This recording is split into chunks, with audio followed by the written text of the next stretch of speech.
দেশকে এগিয়ে নিতে রাজনৈতিক ঐকমত্যের চেয়ে অর্থনৈতিক ঐকমত্য বেশি জরুরি। তাই অর্থনৈতিক নীতি পরিবর্তন সংশ্লিষ্ট সবাইকে এক হয়ে কাজ করার আহ্বান জানিয়েছেন বাণিজ্য উপদেষ্টা। রবিবার অটোমোবাইল অ্যান্ড এগ্রো মেশিনারি ফেয়ারের সমাপনী অনুষ্ঠানে বাণিজ্য উপদেষ্টা এই আহ্বান জানান। বলেন, পণ্যের বহুমুখীকরণে সংখ্যা না বাড়িয়ে বরং সুনির্দিষ্ট পণ্যের সক্ষমতা বাড়ানো দরকার। হালকা প্রকৌশল খাতে বাংলাদেশে বর্তমানে ছোট বড় প্রায় 50,000 প্রতিষ্ঠান রয়েছে। এই খাতের বৈশ্বিক বাজারের আকার প্রায় $8 ট্রিলিয়ন।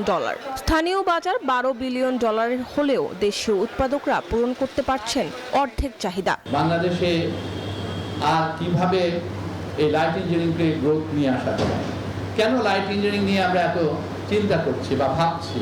দেশকে এগিয়ে নিতে রাজনৈতিক ঐকমত্যের চেয়ে অর্থনৈতিক ঐকমত্য বেশি জরুরি। প্রবাসী আয় ও পোশাক শিল্পের বাইরে অর্থনৈতিক প্রবৃদ্ধির নতুন ক্ষেত্র তৈরি করতে না পারলে সামনের পথ মসৃণ হবে না বলে মত অর্থনীতিবিদদের।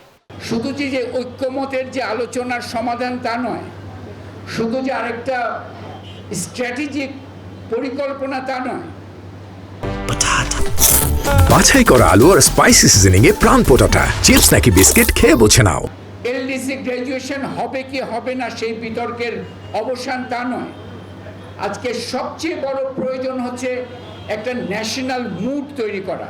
অর্থনীতিকে টেকসই করতে ও হালকা প্রকৌশল খাতের সম্ভাবনা আরও বাড়াতে রাজধানীর তেজগাঁও শিল্প এলাকায় এডিসন প্রাইম ভবনে আয়োজন করা হয় automobile and agro machinery fair 2025।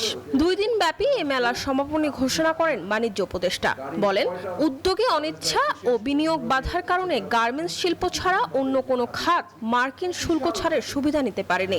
$400 billion উপরে অর্থনীতি আনা, কেন আমি আমার ব্যয়ের উদ্বৃত্ত তৈরি করার জন্য সংগঠিত হতে পারবো না? আজকে কেন যেখানে আমার বৈচিত্র্য দরকার সেখানে বৈচিত্র্য করব? Bangladesh automobiles assemblers and manufacturers association ও এগ্রিকালচার মেশিনারি ম্যানুফ্যাকচারার্স অ্যাসোসিয়েশন বাংলাদেশের সহযোগিতায় এই প্রদর্শনীর আয়োজন করেছে Bangladesh chamber of industries BCI। Mariam Aziz Mourin, news 24, Dhaka.